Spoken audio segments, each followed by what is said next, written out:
বিশ্বাস করতে বাধ্য করছে স্যার। কিন্তু রাহুল এমন কাজ করতে যাবে কেন? ব্যক্তিগত আক্রোশ পূরণ করার জন্য বোধহয় রাহুল এমন কাজ করেছে স্যার। কিন্তু আনোয়ারের সঙ্গে রাহুলের ব্যক্তিগত কি আক্রোশ থাকতে পারে নটরাজ? দেখুন স্যার, এখন তো আপনি আমাকে বিশ্বাস করেন না। আমি জানি না আমি কি এমন অবিশ্বাসের কাজ করেছি, তাই আমি যতই সত্যি কথা বলার চেষ্টা করি না কেন, আপনি কি আমার কথা মেনে নেবেন স্যার? মানার মতো হলে নিশ্চয়ই মানবো নটরাজ, বলে যেও না। আমি কিন্তু অন্ত ধৃতরাষ্ট্র নই যে প্রমাণ পাওয়ার পর সবকিছু অস্বীকার করবো।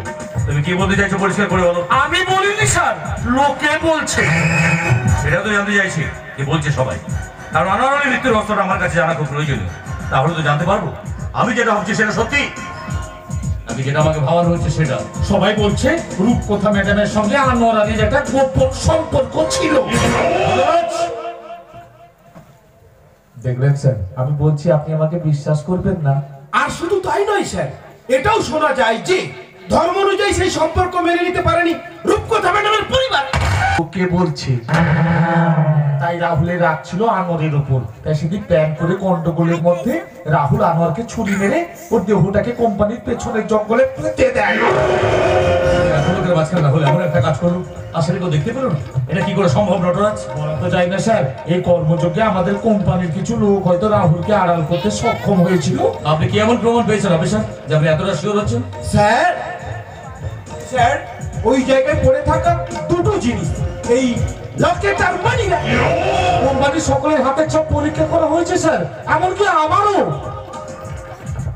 এই জিনিসগুলোর মধ্যে যে হাতের ছাপ পাওয়া গিয়েছে তার সঙ্গে রাহুলের হাতের ছাপের মিল আছে স্যার। না নটরাজ, তোমাদের কথা ভুল হচ্ছে। রাহুলের মতো ছেলে এমন কাজ কিছুতেই করতে পারে না, কিছুতেই না। আমি জানি স্যার, এসব শুনে আপনার কষ্ট হচ্ছে, আমারও কষ্ট হচ্ছে স্যার। যতই হোক আমাদের কোম্পানির একজন বলে কথা, আর কেন ভাই হয়ে এমন কাজ করবে না বলুন স্যার?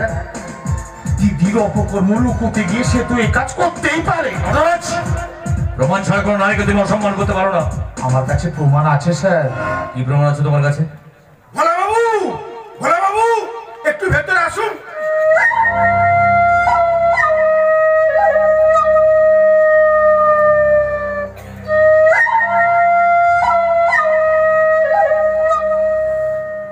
নমস্কার দেবরাজ বাবু, আমি ভোলা। এদিকে ওই যে স্যার প্রমাণ। স্যার আপনার কোম্পানির বিষয়ে আপনাকে না জানিয়ে আমরা তো কোর্টে যেতে পারি না। যতই হোক স্যার, এই কেসে আপনাদের সম্মান জড়িয়ে আছে, তাই না স্যার? রূপকথা ব্যানার্জিকে আপনি চেনেন? চেনেন কি বলছেন স্যার? ওর সাথে তো আমার বিয়ে হওয়ার কথা ছিল। গ্রামের সমস্ত জমি জমা বেচে সেই টাকা ভরসা করে আমি রূপকথাকে রাখতে দিন, কিন্তু কিন্তু কিছুদিন পরে জানতে পারলাম ও আনোয়ার নামে কোনো এক ছেলের সঙ্গে প্রেম বিদায় মত। এমনকি আমার সব টাকা আমাদের উড়িয়ে দিয়েছে স্যার। আমার জীবনটা একেবারে শেষ হয়ে গেল দেবরাজ বাবু, আমি একেবারে পথের ভিখারি হয়ে গেছি। সেই জন্যই তো আমি আপনার কাছে এসেছি বিচারের আশায়। এর বিচার আপনাকেই করতে হবে দেবরাজ বাবু, আপনি আমাকে দয়া করুন স্যার, আপনি আমাকে দয়া করুন। আহারে কি কষ্ট, একটু দয়া মায়া নেই উনার? কিভাবে এদের জীবনটা নিয়ে খেলছে বলুন। রূপকথার সঙ্গে যে আপনার কোনো সম্পর্ক ছিল তার কোনো প্রমাণ আপনার কাছে আছে? আগে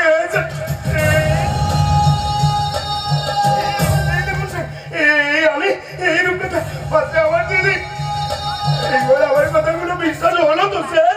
আমি রূপকথা গেছিলি, ওর সাথে আমার সম্পর্ক ছিল। কিন্তু আপনাদের দুজনের একসঙ্গে ছবি কোথায়? উনি যা বুদ্ধিমতী নিয়ে একসাথে দুজনের ছবি তুলতে দেবে কখনো স্যার? যাকে বলে স্যার ক্রিমিনাল মাইন্ড। আপনার ছবিটা আমি আমার কাছে রাখতে পারি? আগে সেজন্য আমি এখানে এসেছি স্যার। আপনাকে অসংখ্য ধন্যবাদ আমার বাঁধা চোখটা খুলে দেওয়ার জন্য। আর নটরাজ, হ্যাঁ বলুন স্যার। I am sorry. না স্যার, হ্যাঁ। তোমাকে ভুল বোঝাটা আমার উচিত হয়নি। তাহলে আমি এখন কি করব স্যার? আপনার যেটা কাজ আপনি সেটাই করবেন। অপরাধীর যেন কঠিন থেকে কঠিনতম সাজা হয়, কথাটা মনে রাখবেন। Julie, Julie.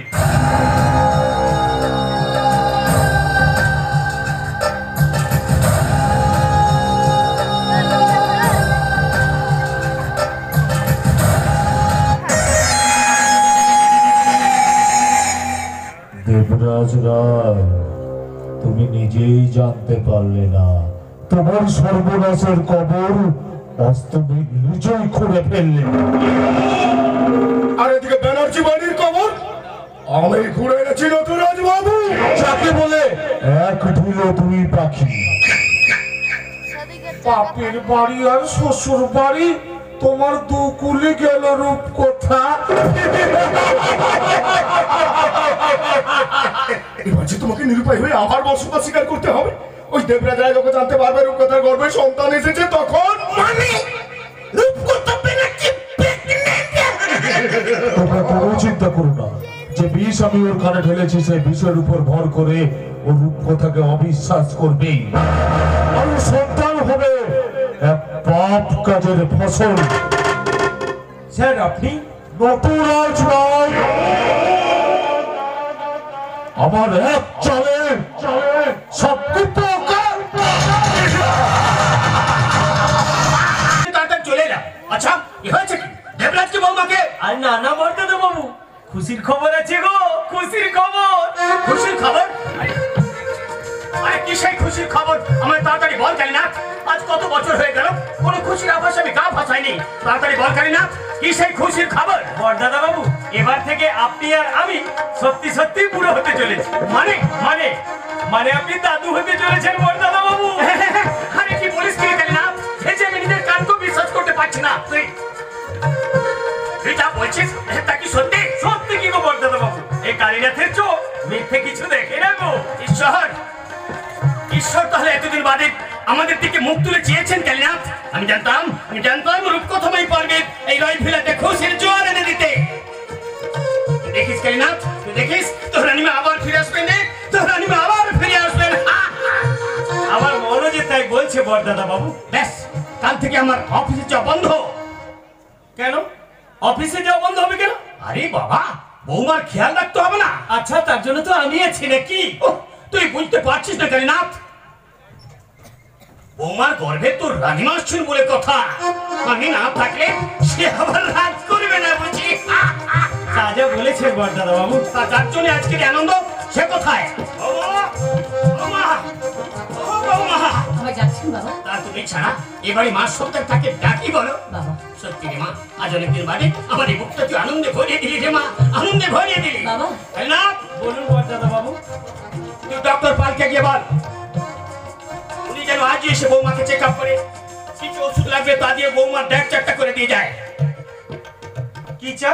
ওরে আমার মূর্খের মোড়া, তুই ওনাকে গিয়ে বল উনি যেন আজ সন্ধ্যের মধ্যে এই বাড়িতে আসেন। বুঝেছিস? বুঝেছি আমার ধার করে ছাড়। এবার যাও। বেশ তাই যাচ্ছি বরদাদা বাবু। এবার আমি অফিসে গিয়ে সবটা সামলে আছি।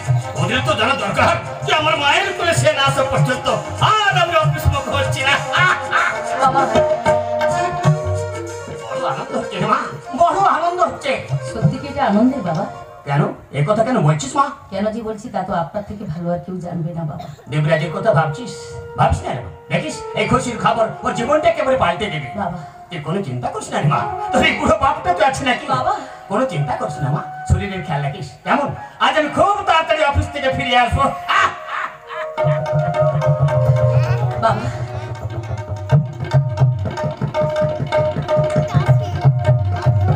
বাবা, আমি জানি বাবা আপনি আছেন, কিন্তু এক অজানা ভয় আমাকে গ্রাস করতে চাইছে। আমি জানি না কেন সত্যি কি খবর দেবরাজ বাবু জীবনে আদৌ কোনো পরিবর্তন হবে নাকি অন্য কিছু, নাকি এই সময় সব ভালো ভালো চিন্তা করতে হয় রে মা। আমি মেয়ে না হলেও এই ব্যাপারে কিন্তু আমার অভিজ্ঞতা কম নয়। ওই যে রানীমার কোলে যখন ছোট দাদা বাবু এলো তখন এই কালীনাথেই সবটা করেছিল নাকি? তো এবার থেকে ছোট দাদা বাবু আর তোমার সন্তানের সব দায়িত্ব এই কালীনাথেই নেবে, এই আমি বলে দিলাম। কোন দায়িত্বের কথা তুমি বলতে চাইছো কালী কাকা? এই তো ছোট দাদা বাবু এসে গেছে। ও ছোট দাদা বাবু, খুশির খবর আছে গো, খুশির খবর। খুশির খবর? কি খুশির খবর? তুমি বা না না না না, আমার মুখ থেকে তোমার শোনা হবে না, কারণ এই খবর প্রথম স্ত্রী তার স্বামীকেই দেয়, তাই আমার মুখ থেকে তোমার শোনা হবে না। কি বুঝলে গো মা? বলেছিলাম না এই ব্যাপারে কালীনাথের অনেক অভিজ্ঞতা। তাড়াতাড়ি বলে দিলাম কি, আমি বরং বাজার থেকে রানীমার পছন্দ মতো বাজার করে নিয়ে আসি।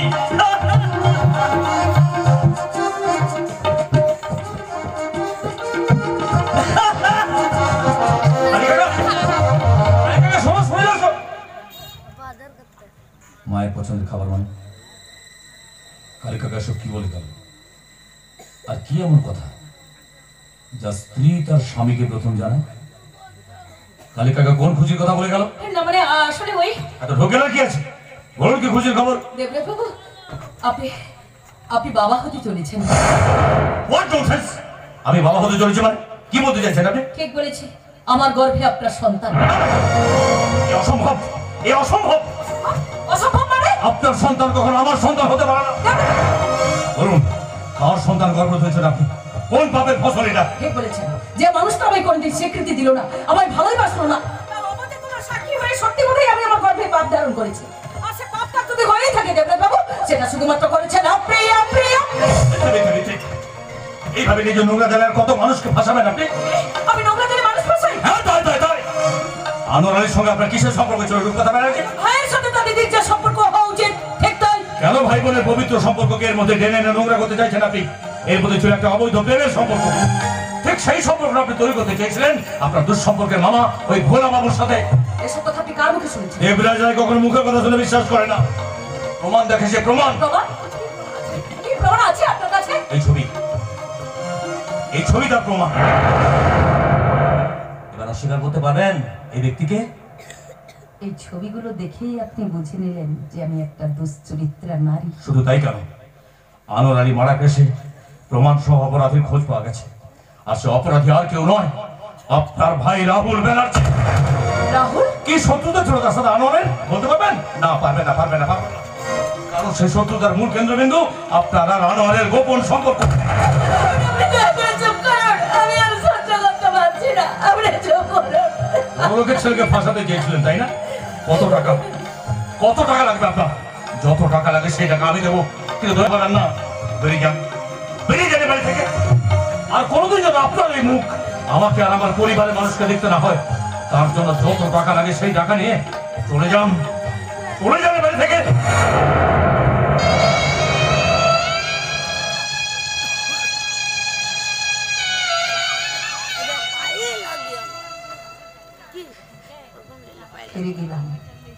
ফিরে গেলাম দেবরাজ বাবু।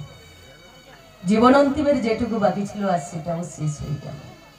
ছোটবেলা থেকে যে মানুষগুলোকে আপন ভেবে বড় হলাম, জীবনের সবটা তাদের দিতে চাইলাম, তারা আজ আমার মুখ দেখতে চায় না। কারণ আমি নষ্ট মেয়ে বলে, কিন্তু তাদের কারণে আমি মানুষদের কাছে নষ্ট বলে প্রমাণিত হলাম। তাদের কাছে আমি এক প্রতারক, তারাও আজ আমার মুখ দেখতে চায় না। একই জীবন তুমি আমায় উপহার দে ঈশ্বর। এত কষ্ট, এত যন্ত্রণা, এত লাঞ্ছনা এই একটা বুকে আমি সহ্য করবো কি করে? এত কষ্ট যদি দেওয়ার ছিল তাহলে মাতৃগর্ভে কেন আমাকে শেষ করে দিলে না? কেন এই পৃথিবীর আলো দেখালে? কেন? আপনি চলে যাচ্ছি দেবরাজ বাবু, চিন্তা করবেন না। আমি আমার সন্তানকে এই পৃথিবীতে পিতৃ পরিচয় ছাড়া আমি তাকে বড় করবো। তার গায়ে কোনো দিক আপনার কোনো চিহ্ন আমি বসাবো না। ভালো থাকবেন, পারলে নিজ গুণে আমাকে ক্ষমা করে দিবেন। আর কতটা ক্ষমা আপনাকে করা যেতে পারে তা যে আজ আমারও জানা। ঠিক বলেছেন, এক নাম না জানা অচেনা এক মানুষকে আপনি বিশ্বাস করেছিলেন এক প্রতিজ্ঞা রক্ষার সাথে, কিন্তু দেখুন আপনার কোনো বিশ্বাসের মূল্যই আমি আপনাকে দিতে পারলাম না। চলে যান এ বাড়ি থেকে চলে যান। আর যাওয়ার আগে এই ডিভোর্স পেপারটা সঙ্গে করে নিয়ে যান।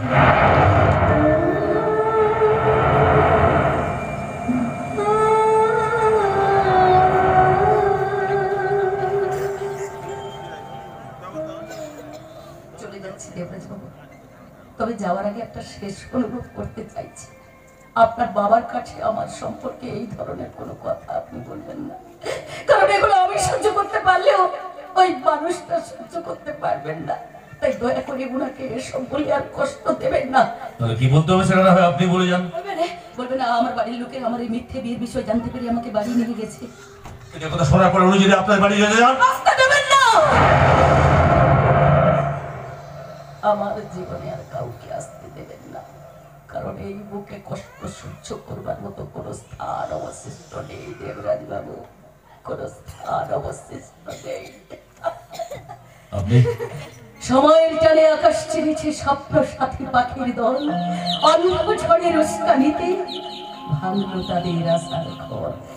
শক্তি ছিল কাল ঘুমেতে দাঁড়িয়েছিল মরণ রোদ, পালের হাওয়া উল্টো দিকে প্রাণ ফেরালো না সঞ্জীবন। পেরেছিল কি বুঝতে তখন কোনটা সময় কোনটা পথ, অন্ধকারে হাতড়ে আজ হারালো আমার জীবন, হারালো আমার জীবন। আপনি যে শাখায় ফুল ফোটে না, ফল ধরে না, একেবারে তোমার ওই বাদল বায়ে দীপ জাগায় সেই শাখারে যাকে ছুঁজে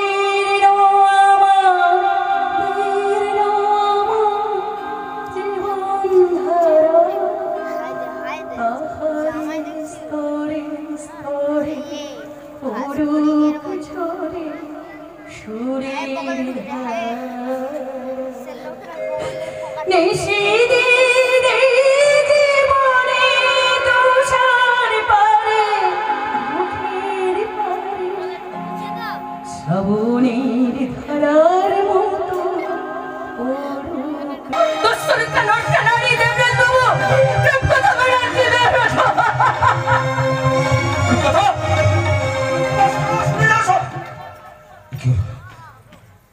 কেন আমার ভেতরটা এমন করে উঠল?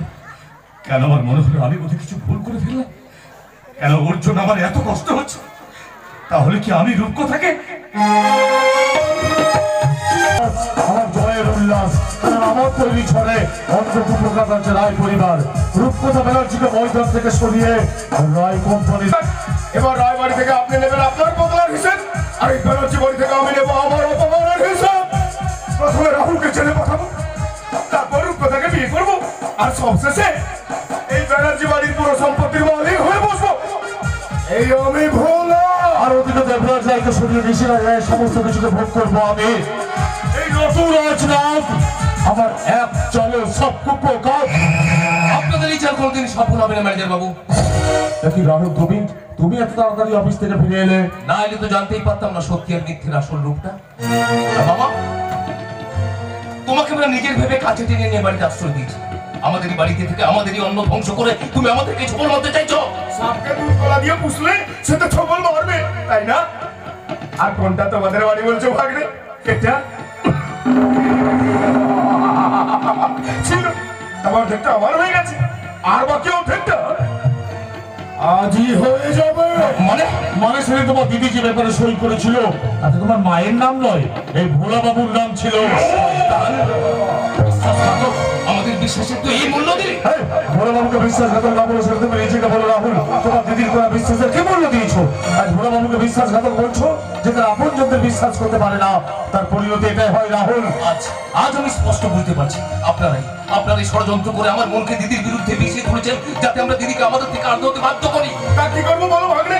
তা নাহলে যে এতদিনের পরিকল্পনা আমার সব নষ্ট হয়ে যেত। তোদের পরিকল্পনা এখনো নষ্ট হবে শয়তান। তোদের মুখোশ নিতে পেরে তোর কাছে খুলে দেবো। সে সুযোগ তুমি পেলে তো রাহুল, একবার পেছনের দিকে তাকিয়ে দেখো। ছেড়ে তো দেবো, তার আগে তোমার মাকে যে পেপারে একটা সই করতে হবে। এটা কি? বাকি সম্পত্তির আরেকটা দলিল। না, ওটাতে আমি কিছুতেই সই করবো না। সই করবি না দিদি? না, করবো না। তোর মতো একটা কাগজে চিন্তা আমি ভুল করেছিলাম, কিন্তু আর নয়। মরে গেলে ওই কাগজে আমি কিছুতেই সই করবো না। তুই করবি না? তোর ভাই করবে।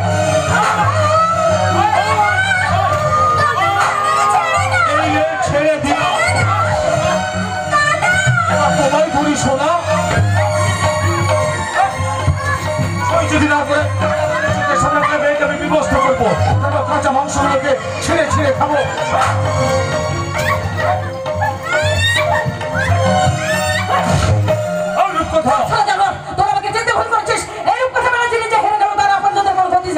যা করছো না তুমি ভেবে চিন্তা করছো তো? ভুলে যাও না তোমার গর্ভে কিন্তু তোমার সন্তান রয়েছে। যদি তার একটা কিছু হয়ে যায়, সেটা তাদের মতো কাপুরুষের দল বুঝবে না। তাই তো অ্যালিসিয়া ভন্টারের মতো অলিম্পিকের মাঠে যাত্রা সমাধি কাকল চৌধুরী যাত্রা মঞ্চে গর্বের সন্তান নিয়ে প্রমাণ করে দিয়েছেন এই পৃথিবীতে নারীদের কাছে অসম্ভবের কিছু নেই। তারা পৃথিবীতে শুধু লড়াই করতে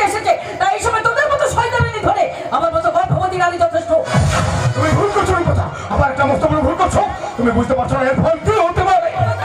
সত্যি ভয়ের হুমকিতে আজ যে ভয় পায় না কেন, এই লোক কথা বলেছি ভয় পায় না। তোরা আমার জীবনে অনেক ক্ষতি করেছিস, আর নয় তাই এখানে তোদের দুটোকে শেষ করে আমি আমার জীবনের অন্তিম প্রতিশোধ নেবো। অন্তিম প্রতিশোধ। ঘরে যা, তোদের কোনো ক্ষতি আমি করে দেবো না। যা ঘরে যা। আমার শেষ লড়াইটা আমি লড়তে চাই, আমাকে কেউ বাধা দিও না। কিন্তু এখনো যে অনেক লড়াই আপনার বাকি আছে ম্যাডাম। আমি বিশ্বনাথ বিশ্বাস, যদিও আমাকে সবাই করে অবিশ্বাস, কিন্তু আজ আপনাকে বিশ্বাস করতেই হবে, কারণ আনোয়ার আলী মারার কেসে আমি আপনার ভাই রাহুলকে অ্যারেস্ট করতে এসেছি। মানে এসব আপনি কি বলছেন অফিসার? তুই কি বলছি? এই নিন অ্যারেস্ট ওয়ারেন্ট। চলুন রাহুল বাবু, কয়েক বছর জেলের হাওয়া খাবেন, চলুন। একেই বলে ঘোড়ার আড়াই প্যাচ। আমাকে জব্দ করতে চেয়েছিলে তাই না রূপকথা? কিন্তু তুমি তো ভুলে গিয়েছো এই নটরাজ এত কাঁচা খেলোয়াড় নয়। আমার জীবনের উত্থানের পথের চালগুলি আমার অনেকদিন আগে থেকে সাজানো থাকে। দিদি দিদি ওরা মিথ্যে কথা বলছে, এসব করে ওরা আমাকে। কে দিদি? আমি তো আপনার দিদি নই, রাহুল ব্যানার্জি। ও বিপদে পড়ে হঠাৎ সৎ দিদিকে দিদি বলতে ইচ্ছে হলো বুঝি?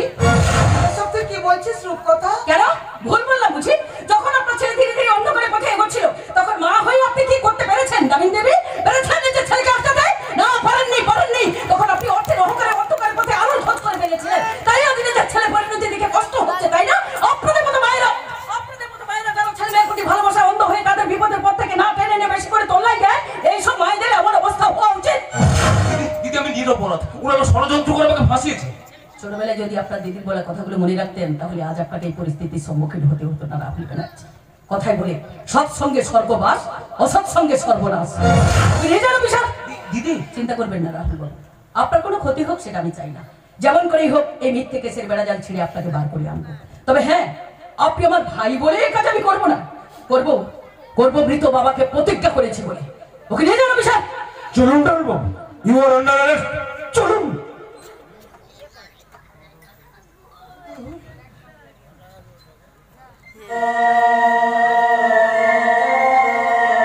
যতই তুমি চেষ্টা করো রূপকথা ব্যানার্জি, রাহুলকে তুমি কোনোদিন বাঁচাতে পারবে না। অমরগুলো বলবে না স্যার, দেখছেন না রূপকথার মুখটা কেমন ছোট হয়ে গেছে। ও কষ্ট পেলে আমার কি ভালো লাগে বলুন তো? একে পেটে সন্তান এনে ওই দেবরাজ রায় আধা কাঁধে ওর দিকে বের করে দিয়েছে। বাবা ছাড়া এই পেটের সন্তানকে এই সমাজে কি করে মানুষ করবে বলুন তো? কেন? আপনি তো আছেন ভোলা বাবু, সে দায়িত্বটা না হয় আপনি নেবেন।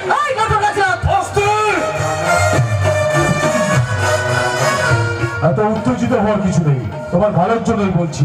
তোমাকে শেষ একটা সুযোগ আমি দেব। আজ শনিবার, কাল রবিবার, সোমবার কোর্ট খুলে রাহুলকে কোর্টে চালান করা হবে। তুমি চাইলে রাহুল মুক্তি পেতে পারে। হ্যাঁ, সমস্ত প্রমাণ নটরাজ স্যার চাইলেই লোপাট করে দিতে পারে। শুধু তোমাকে একটা কাজ করতে হবে, কালকে রাত্রে লগ্নে আমাকে বিয়ে করতে হবে। তুই কি মানুষ? মানুষ রে দিদি, আর আমিও মানুষ হচ্ছি। এই রূপকথাকে তোর সামনেই ঘটেছে, একটা রূপকথাকে আমার জীবনে পেয়ে আমি মানুষ হতে চাই না। সিদ্ধান্ত নেবার তোমার রূপকথা, আবার জন্য না হলে আজ রাতটা সময় নাও, চলে আসুন ভোলা বাবু।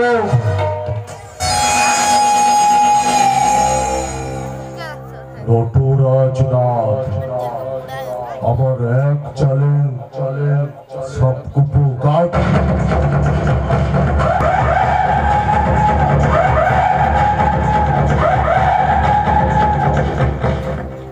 দিদি, এই কাগজটা দিয়ে রেখে দে। রূপকথা বিয়েতে রাজি হলে এই কাগজে একটা সই করে না হয় উপহার হিসাবে আমায় দিস।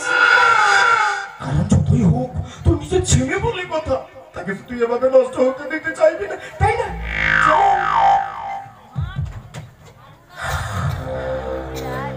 চলি রূপকথা, আর বাকি একটি রাত, তারপর আমার স্বপ্ন পূরণ। চলি।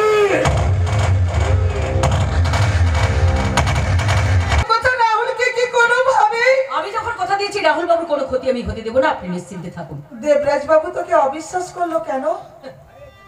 জীবনে যে আপনজনদের কাছ থেকে বিশ্বাসের কোনো অস্তিত্ব পেল না, সে অপরের কাছ থেকে বিশ্বাস আশা করবে কি করে বলুন তো? রূপকথা তুই